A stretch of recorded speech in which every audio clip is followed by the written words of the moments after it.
भरोसा हो अगर खुद पर तो आसमान भी झुक जाएगा। हर मुश्किल राह में सूरज सा चमक जाएगा जो हौसलों को बना ले साथी। राहें खुद बन जाती हैं। मेहनत और विश्वास से हर मंजिल आसान होती है। खुद पर यकीन रखो, किस्मत भी साथ होती है, क्योंकि सफलता भी उसी के कदम चूमती है जो संघर्ष के राह पर साहस के साथ चलता है।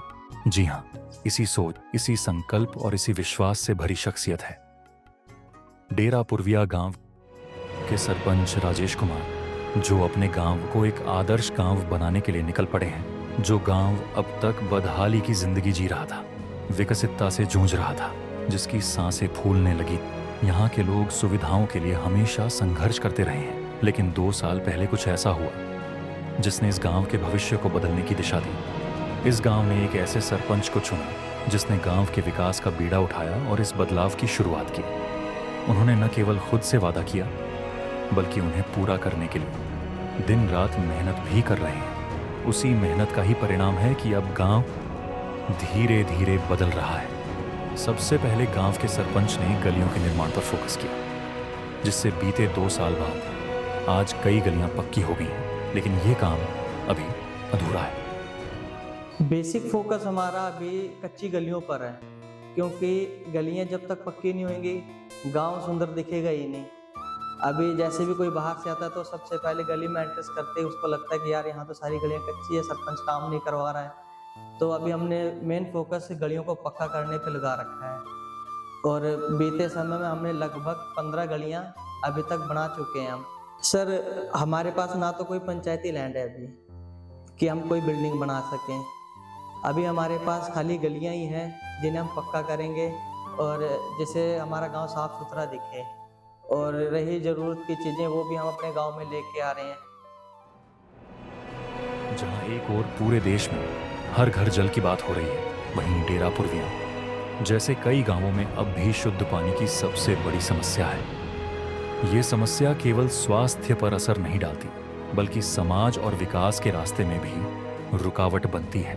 सरपंच साहब कहते हैं, हमारे गांव में पीने के लिए शुद्ध पानी सबसे बड़ी समस्या है, जिसके लिए मैं खुद बीते 2 सालों से लगातार प्रयास कर रहा हूं और पब्लिक हेल्थ डिपार्टमेंट के पास ट्यूबवेल की मांग कर रहा हूं, लेकिन अभी तक कोई समाधान नहीं हुआ है। पानी की समस्या इतनी गंभीर है कि गांव के लोग दूर दूर से पानी लाने के लिए मजबूर हैं। हमारे पास निकासी के लिए अभी कोई भी स्रोत नहीं है, ना कोई नाला है, ना कोई जगह है, कि ना कोई जोहड़ है सर हमारे लिए।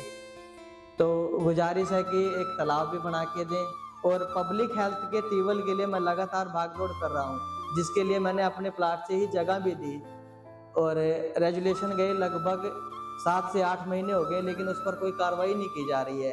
जेई का कहना है कि आपका एस्टीमेट जा चुका है, पास होने में आ रहा है, आपकी जगह अब रिजेक्ट कर जा रहे हैं प्लानिंग ऑफिसर।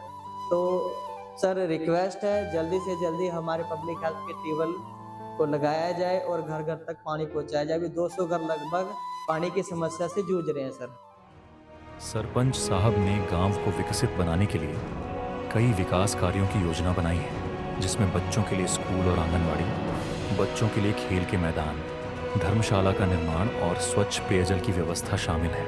लेकिन सरपंच राजेश कुमार का कहना है कि किसी भी विकास कार्य के लिए फंड और जमीन दोनों की जरूरत होती है, लेकिन दुर्भाग्यवश इस गांव के पास ना तो पर्याप्त फंड है और ना ही जमीन। इसलिए उन्होंने सरकार से डिमांड की है कि गांव के लिए पर्याप्त फंड और जमीन उपलब्ध कराई जाए, ताकि गांव को तेजी से विकसित किया जा सके। मेन फोकस तो सर हमारा गांव को सुंदर बनाना है। गांव सुंदर जब बनेगा जब उसमें पूर्ण रूप से एक विकसित गांव बन जाएगा। जैसे कि मैंने अभी भी बताया, धर्मशाला नहीं है, कम्युनिटी सेंटर नहीं है, पार्क नहीं है, खेलने के ग्राउंड नहीं है, कुछ भी नहीं हमारे पास। तो इन सब के लिए बजट भी नहीं है हमारे पास।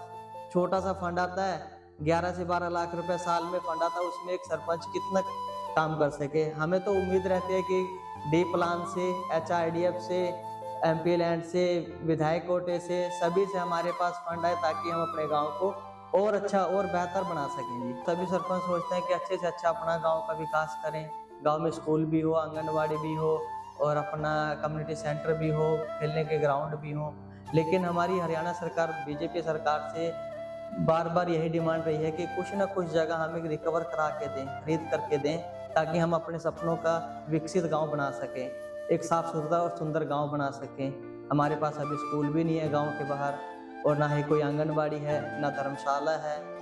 तो मेरी तो बीजेपी सरकार से बार बार यही गुजारिश है कि हमें थोड़ी जगह खरीद करवा करके दी जाए। सरकार से यही है कि हमें थोड़ी जगह खरीद करवा करके दी जाए, ताकि हम अपने गाँव में बचे हुए जो काम है वो भी पूरे कर लें। और ज़्यादा से ज़्यादा फंड की डिमांड रखते हैं सर, और हम ये चाहते हैं कि सरकार इस ग्राम पंचायत के फंड को देखते हुए बाकी जो फंड के जरिए हैं, जैसे जिला पार्षद का कोटा है, ब्लॉक समिति का कोटा है, डी प्लान का कोटा है, HRDF का है, इन सब स्कीमों से ज़्यादा फंड सरकार इन छोटी छोटी पंचायतों को दो, ताकि ये पंचायतें अपनी सारी ज़रूरतों को पूरा कर सकें। सीएम साहब के लिए यही मैसेज है कि एक बार जरूर हमारे गांव में विजिट करें। हमारा एक छोटा से पंचायत है, बहुत लंबी पट्टी पे ये पंचायत है, और यहाँ पे काफ़ी लोग बहुत सी समस्याओं से जूझ रहे हैं। बहुतों के कच्चे मकान भी हैं, कच्ची गलियां हैं, और पानी की निकासी व पीने के पानी की समस्या लगातार बनी हुई है। तो गुजारिश है कि पीने के पानी की समस्या का समाधान करवाया जाए, व निकासी का भी समाधान करवाया जाए। तो मैं तो डबल इंजन की सरकार से यही गुजारिश करना चाहता हूँ कि हमारे गाँव में भी विकास कार्य डबल इंजन की गति से ही हों। बहरहाल डेरा पूर्विया के हालात बेशक अभी बेहतर नहीं हो सके हैं, लेकिन इस गांव की कहानी एक उदाहरण है कि अगर नेतृत्व सही हो तो बदलाव की शुरुआत कहीं से भी हो सकती है। बस ज़रूरत है तो सामूहिक प्रयास और सरकारी सहयोग, क्योंकि विकास का असली मतलब तभी पूरा होगा जब गांवों की समस्याओं का समाधान किया जाएगा। डेरा पूर्विया जैसे छोटे गांवों की यह कहानी बताती है कि संघर्षों के बीच भी उम्मीद की किरण हमेशा जिंदा रहती है। बस जरूरत होती है तो बस उसे सही नेतृत्व और दिशा की।